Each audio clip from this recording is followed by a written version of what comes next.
right.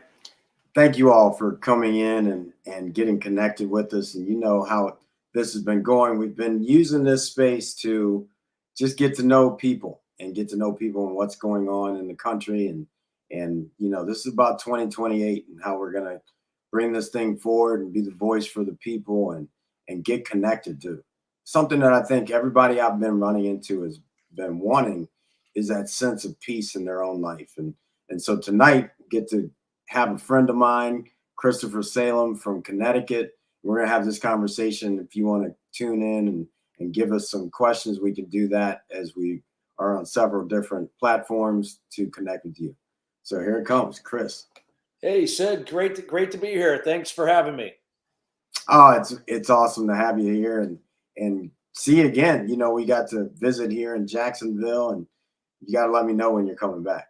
Oh, absolutely. Definitely we'll be back at some point. Hopefully next year. It looks like something will bring me back to Jacksonville. Nice, nice.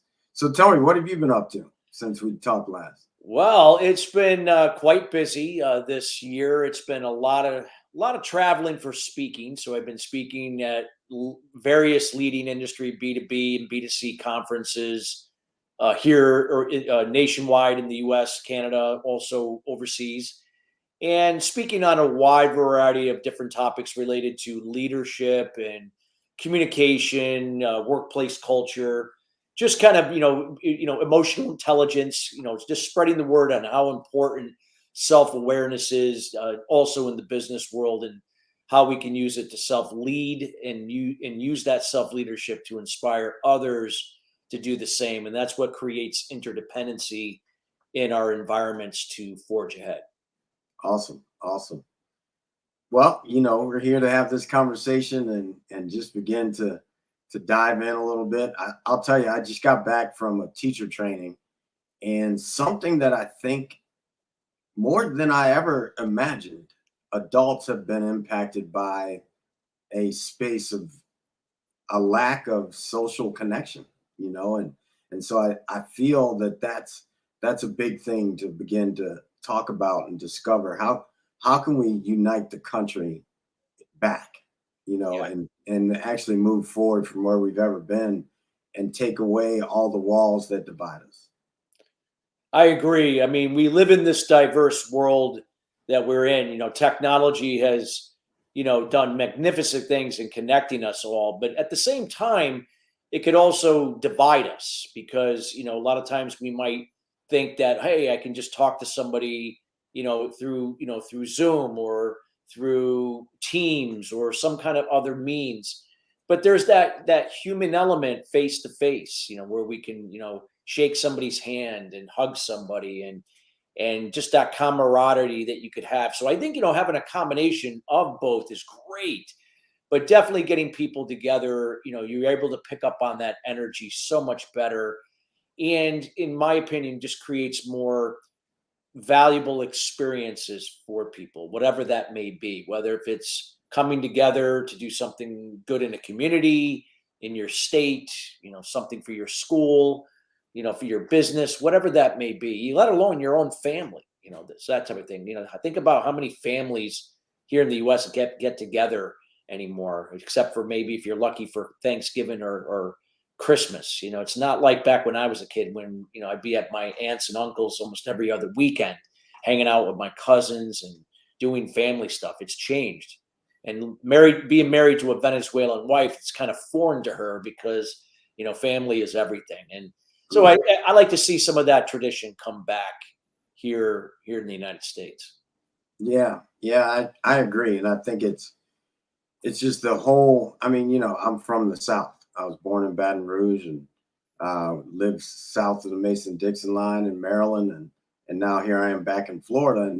And so I'm used to kind of the community gatherings, and people coming together. And no matter what, for me, I'm blessed that my parents, it never was, we always had a melting pot of people, it was kind of, we had the gumbo of people in our house. And so it always was that way to be able to relate to people, to get out of this idea that it needs to be divided or that, staying in those small pockets is where I think we're really missing. I mean, that the different cultures and all the different things that have come forward for people, there's just variety in that, and that space of variety gives everybody an opportunity to really learn more, be more, and accelerate through life in a bigger way, for sure. No doubt about it, Sid. It's so important. I mean, when it comes down to people, it's all about values. It's not about, where we came from and, our gender, our, our skin color, or, it doesn't matter. Even though, it comes down to like what is, we're all people. We all here to do great things for ourselves and inspire others to do the same. And it's about not who's right, who's wrong. It's about what's best for any given situation. And it doesn't mean you always have to agree, but knowing that you can come together, that we're all people, and let's do things that are best to uplift one another, to grow. And I love to see more of those values, those traditional American values that that forged this country, 300 plus 400 years ago now. Well, not say 400, but 300 plus years ago almost. That these are the things that that we can. I'm not even 300. What is it? My math is off. 200 something. But in any event, that we can now do bigger and better things. We all have the capability, and I feel that we have to evolve. This is the time to evolve now. And US has been number one in so many different categories, throughout the centuries, and we have regressed. We have. We if you look at the statistics, we've regressed in education, we've regressed in so many different areas. And this is the opportunity now to take charge, to do what's best for people. Let's put the people first, not the certain interest groups. Let's put people first, because this world was designed for people to live, not for things that we revolve around, assets and just other things. I'm not saying they're not important, they are, but when it comes down to it, it's the people that matter the most. Yeah, I agree. I mean, it's got to be people first. That's the way that this was supposedly positioned in that way. Yet, even though at that point in time, I'm not sure that they considered everyone to be people. You Yeah. know, so there's that. We have to evolve from being cavemen. Yes. No matter how you paint it. And I think for me, when I think of that, there's a big thing that comes up for me, and that's taking care of everybody. It has to be that. Yeah. Why do we have crime in the world? Well, there's people trying to get what they can't get to, you know. And I think for me, just my life as a football coach helped me to know that okay, the people that we help today are the ones that would have been sticking us up at the corner because they didn't have a means. And so I think when I look at it, it's really that's a major part for me is say, okay, how do we get everyone involved and make sure that everyone has an opportunity? But and as we do that, because I do feel that we can make sure that people have houses over their head. We can create community gardens and things to make sure that people are having food that sustains their health and all those different things. And then there also needs to be to those that are given much, much is expected, right? Like so now, if we're going to create a space that allows people to have more, then it's important that we make sure that everyone's giving back. And it Oh, does. absolutely. It's got to be a give or take. It's not about being handed anything and everybody wins a trophy. It's about everybody's got to step up and own their role and duties, and whatever that is. Own your role and duties as a parent, as a spouse, as a sibling, as a member in your community. It's we all have that responsibility, and it's not like certain people are entitled. It's about that, but yet we're given a fair opportunity to do certain things that we can all live, certain, prosperous lives. Doesn't mean we have to all be filthy rich and all that, but just things that we can all strive to help one another. And I just find that when you do that, you build just a happier and communities that unify people rather than divide. And it's not about who's right, who's wrong. It's about, again, what's best for people overall. Yeah, I agree. And, one thing that's been coming up as I've talked to a lot of people is in back in the day where we had people that really stood up and came together, and God was on the table, right? God was at school, and then it shifted because we got to a place where we actually wanted to make sure everybody had the freedom of to express their own religion, and something that's been coming up as I'm talking to people, and Liz is my wife is a counselor in grade school. I think there just has to be a curriculum that actually allows kids to know, okay, how can we live together? Which for me is my peace curriculum. That's an answer that gives access to knowing there's something greater than ourselves, and now how do we move together? And shift away so that people can be safe in schools. I mean, that's an important part for sure. No, I agree. I mean, teaching certain things that kids can utilize when they become adults. Teaching how to manage finances, how to save and invest on a small level. Certain living skills and things like that we often take for granted. These are the things that are going to build higher levels of confidence and self esteem and certain people that are going to say, hey, I want to go work for somebody, or I want to start my own business, or yeah, I do want to become a doctor or a lawyer, whatever that may be. It's encouraging that critical thinking that a lot of times gets suppressed in our society, and not only here but just a lot of different areas of the world, where that we don't normally bring out the best in people, or sometimes people feel like we're just limited, or no one wants to hear what I have to say or share, or will I really make a difference? And it's not about like you in itself. Yes, we want to recognize people for their accomplishments and their achievements and their contributions, but it's like, what are you doing that's best going to help move your community forward, your family forward, your people forward in those areas that you are with.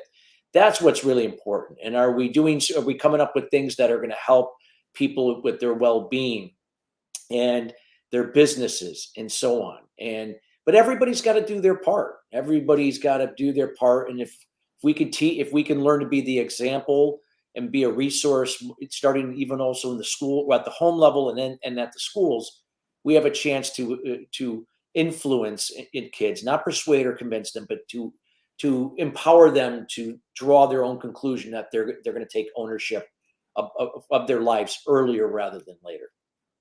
Awesome. I know you're out and about and meeting a lot of people. What are the questions people have around? And I know you're on audio apps and talking to people. What are the questions you're hearing that people are concerned about in the country? Well, I find that, I mean, there's always the thing about, just living hand to mouth, and that type of thing, not able to get ahead, with taxes and gas prices, a big thing. There's the whole issue with, work life harmony. And I call it work life harmony because I don't believe there's such thing as balance of, and a seesaw would never be balanced on its axis point like this. It teeters. So it's that give or take. But I finding that a lot of people are just, they're stressed, they're anxious, and it's giving them that hope that they whatever they're doing, there could be something that obviously is going to give them some cushion to save for their children's education, to put them through school. Maybe there's other ways that we can do certain things. And maybe the way colleges operate is going to change, because now it's all, a lot of schools now I'm starting to see are putting more emphasis on experience, not just on the academics itself. I've seen a couple of universities starting to move in that direction, and I believe education is due for a big shift, right down to the public school grade level as well. And I think, in my opinion, that all has to be revamped from top down, or from top down and bottom up, in order to really create more thought leaders in this world. Yeah, I agree. I mean, you said a lot there. Yeah. Yet I didn't hear it, the actual questions that people are. Oh, the questions itself. Yeah, the questions, I would say, is, I'm finding it hard to make ends meet. I'm finding it hard to make ends meet. I'm not saying for everybody, but for the most part, for most of the world, I'm finding that people don't trust overall.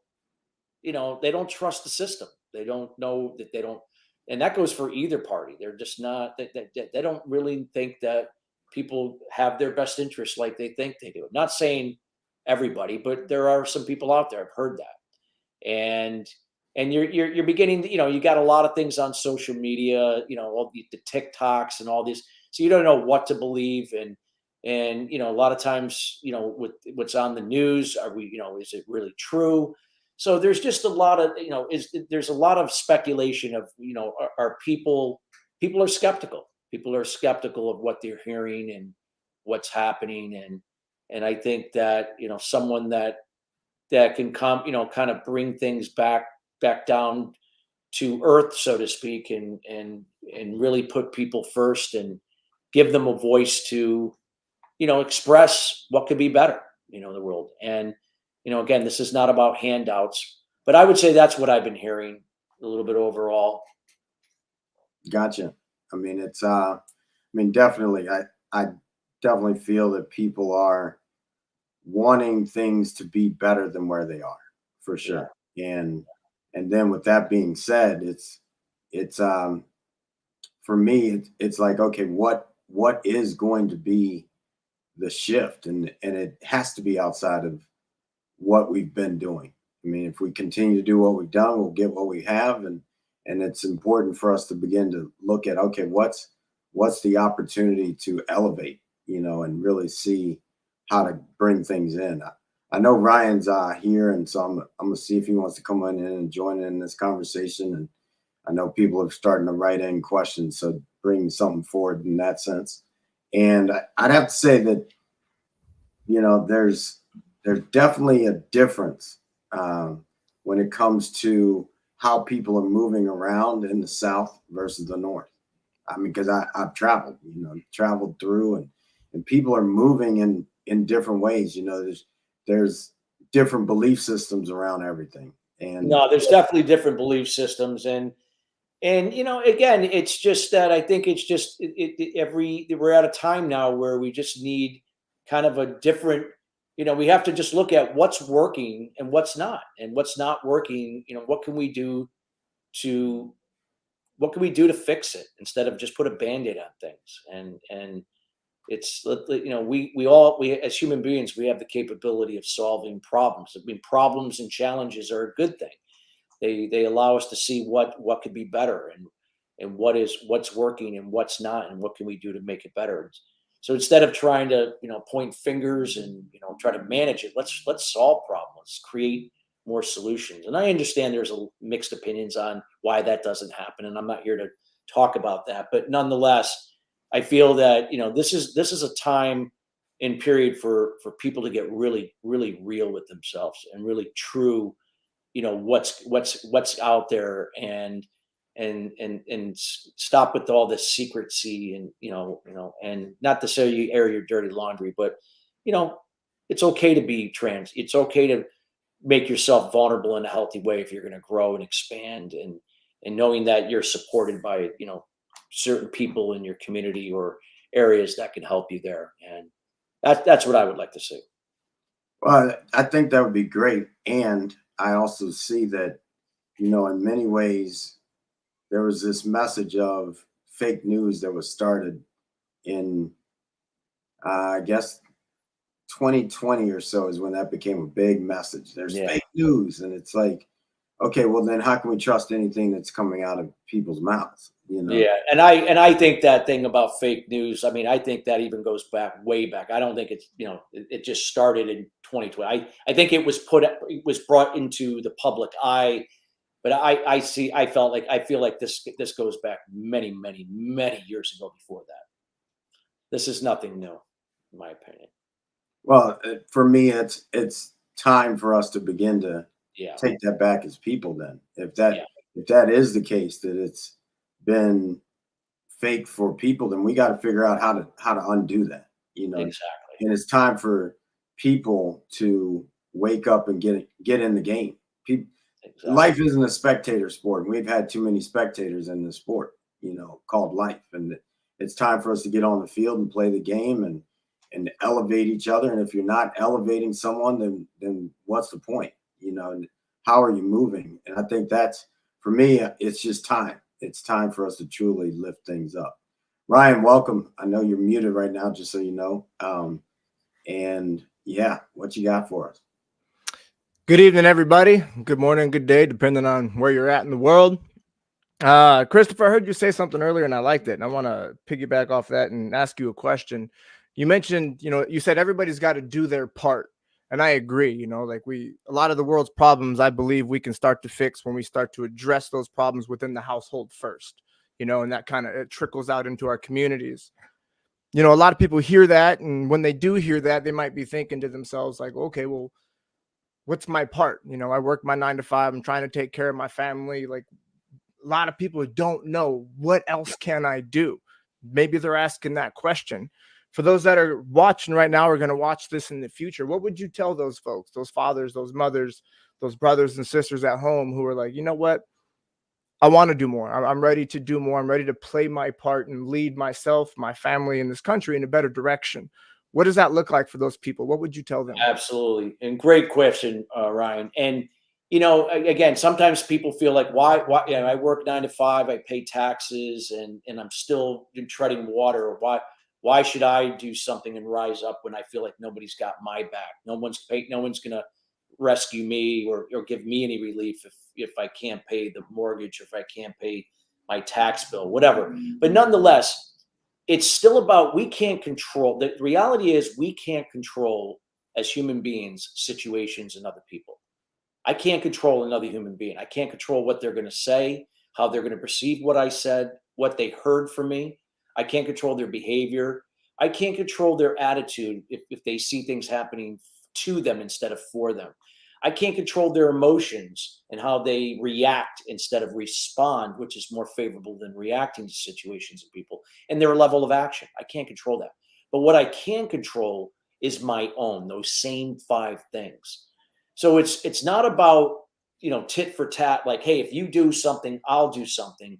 It's like, what can I do without expectation? I always like to say, give without expectation, receive without resistance. And what I mean by that is, you're not giving to someone or to something with, to please and enable someone, or but you're doing it without expectation, from empathy and kindness. I'm giving my example every day, how I show up with my character, how I communicate, how I look at things happening for me, not to me, how I respond to situations versus react to them, how I take massive action. And I do that without expectation, knowing whether, if it comes back from the person I'm being the example for or not, I know it will come back from somewhere else. It's energy. And whether, again, whatever, this is not anything to do with religion or anything, that's not what I'm talking about, but it comes back to, I'm a big believer in how the universe works in terms of energy.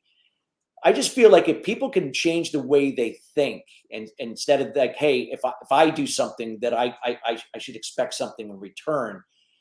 But it's the same token, you have to create boundaries. You can't be taken advantage of either. That's where the please and enable comes in. You don't want somebody just taking, and now it's now wearing you down. It's knowing when to create safe boundaries, knowing when to say no, knowing when enough is enough. But again, being consistent with your values, how you address problems and challenges, how you don't react and react out of anger or frustration or jealousy or envy, that you can now respond, even though that might be the emotion you're feeling, knowing that I can respond from a secondary emotion so that I can do the right thing for the situation. And I find when we lead from intentions, we can control our intentions. We can't control expectations. And as a society, we've been raised to believe that's how we live our lives, by expectations. And what happens with expectations? They go unfulfilled. Somebody's going to let you down, and they don't let you down intentionally. It's just people. That's it. People are going to do what's best for them. It's just a fact of life. So if we can learn to control our own lives and to be responsible for our role and duties, be the example for that, be resourceful in helping others to do for themselves, we create more interdependency in our homes, our communities, in our workplaces, and just overall in general, that we complement one another, not depend on each other. We've been taught to depend on people, government to depend on the government, instead of we're here together to complement one another. My happiness is not in anybody's hands or dependent upon any situation or any other person. Or in case my happiness is not dependent upon my wife. I choose to be happy, and when my wife chooses to be happy, when we can come together, we can complement that and magnify it to even a higher level. That's what I'd love to see, the change, starting at the home level, community, business, and then just worldwide. It would be magnificent to see how we evolve as human beings. Because as to Sid's point, we're really not far advanced to where the caveman was back hundreds of thousands of years ago. We really aren't. I mean, we maybe with intelligence and great things we've discovered and made and invented, yeah. But when it comes to how we deal with life and situations, got a long way to go. Awesome. Thank you, Christopher. Sid, I could ask you a similar question. You know, your slogan, real impact supports everyone. That's a big statement. How do us at home embody that? How do we Well, we got to move beyond. We got to move beyond these concepts, like a good business, a good. No, like we got to actually get in the game, do things, and make an impact. When I look at that, for me, it's okay. Are you listening? Are you able to listen to somebody? Because if you're not able to listen, you can see it on many of the debates and things as they're happening. People don't know how to listen. So if everyone's talking, no one's listening, nothing's getting done. Like that there's real hardcore things for me when I look at the behavior of people, and starting there first and foremost. We've got to be able to listen to one another and then find common ground from this place of listening to see where we can go going forward. Unless we start putting in real life action steps, we will continue to live in the concepts that have gotten us nowhere. And so that's what it looks like for me. That's first and foremost. How can we listen to one another? And then after we learn how to listen to one another, then we start to create actions that are moving forward. Like we can sit here and I can say, I have peace in my house, or I have peace in myself. And if something happens in my house, how do I handle that then? Well, most people don't have any concept of how to handle a spouse that doesn't seem happy when they come home from work. Well, one, they haven't learned how to even listen to them, haven't learned to ask questions, how to actually be there with that person. So the more I think we get to know and get beyond the concepts, like really get into hardcore things. That's what I loved about growing up back when they used to say we had God in the school. They taught you how to be a better person. Right now, people are just on a roll of the dice on who's going to be like what, because they're searching for concepts. The good book is full of concepts. At what point are we going to actually put something into action and say, okay, this is what we're going to do? We can sit here and say that we want peace in the world and we can keep dropping bombs. That's not bringing peace. So we've kind of gotten lost in this idea of how things are without actually looking at how we are being in the world. Now the world's passing us up here in this country. Awesome. Thank you, Sid. 8:36 now. We're going till 8:45 this evening, right? That sounds about right. All right. Do we have any questions in the chats here we want to tap into? Let's see here. Chris, if you had one question to ask Sid, and was the only one you could ask, and you wanted to ask for the sake of the nation, what would you ask him? So I would just ask Sid a question that I always ask just anybody. It can apply to any situation. You know, what do you feel is most important that our country requires to move forward? What do you feel is the most important thing? There's several things, but just what do you feel is the most important thing to address first before other things can come into place? Well, I think for me, one of the first things we have to do is begin to educate people on the fact that there is something better than what we have, what we're doing. And for me, that is peace. I mean, it's been my guiding light for so long. So helping people understand that we can actually have peace in our country together. That doesn't mean that everybody has to do everything exactly the same. Yeah, we can care for one another. We can stop all the things that takes us out of peace. You know, the mental health problems that people have that cause them to go and shoot people. We got to start caring about each other, you know, and the more we care for one another, then things will shift. I mean, it's like the person in, I think it was Dallas, that went on a shooting spree. For many days, he didn't go and do it because he would pull up to McDonald's and the person at the checkout would smile and say hi. And so he would go back in his life. And then one day she wasn't there. And the next person that greeted him, he went on to say that person wasn't kind. We got to learn how to be kind to one another so that if I am with somebody and I have an interaction, when they leave me, they're in a better place. So that's what it is to me, you know, really making sure that people get, we can bring peace together. And that peace looks like being educated on what are the things that cause peace to happen. Being in a place that says, okay, what's the mental makeup of people? And when I look at the whole umbrella of peace, it answers a lot of things that are going on right now. And there's very few people talking about peace. They're really talking about everything else. And it's like, okay, so you really want to create more chaos? When are we going to start looking at, okay, what is actually going to move us forward? You know, banning books here in Florida, that's not it. Like, that's not it. And I get why some people may look at certain things and say, okay, does a 3-year-old need to know what a high school kid knows in school? No, not at all. So there is some appropriateness. And I think we've kind of missed that by missing the idea and the flow of peace. We've missed how to be appropriate as humans and care for one another. So that's number one for me. I can talk about peace all day. I live it. It's our business. I'm aligned to it. It's just how I move. Peace is the power to live by because it gives us access to love. Without it, we're sitting in the chaos and the illusions and the things based in fear. And so we've got to get there first, which looks like caring for each other. Awesome. 100% agree. Awesome. Well, thank you. Thank you both. And look forward to many moments to come. And actually, we got 5 minutes. So if you got something else, Ryan, you can bring it. I wanted to ask, so we know 2028 what to expect. What should we be looking out for right now? What's Sid McNairy got going on? What should we be paying attention to? Well, the reason why that I say 2028 for me is a lot of people are running right now and it's like, okay, they want to tell you what they're going to do.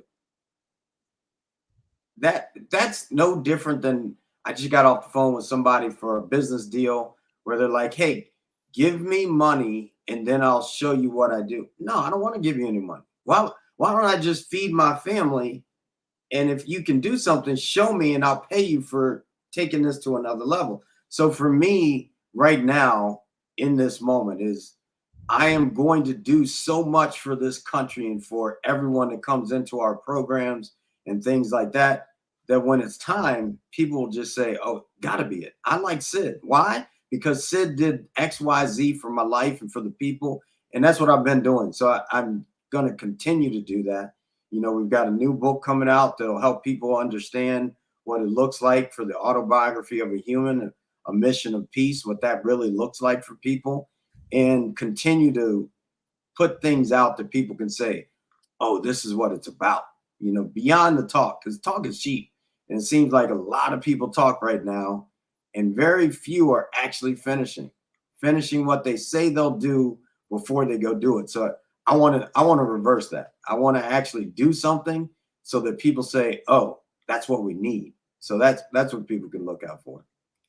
Awesome. When can we expect that book? You know, it's I actually we just finished the cover. We've got it's gone through its final edits, and we're going on tour, because I truly believe that I could sit here and just put a book in people's hands and people will read it, and very few will become the book.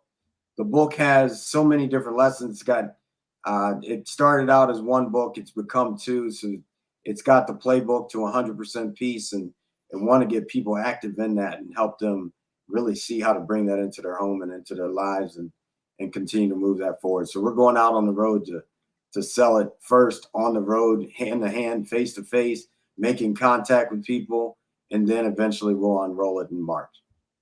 Awesome. Looking forward to it. Right on.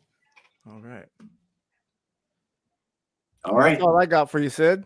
Yeah, I appreciate it, both of you, and look forward to continuing to connect. We've got some things going on, symposiums for coming together on how to really run this world and different things. So I'm excited to be in it with everybody.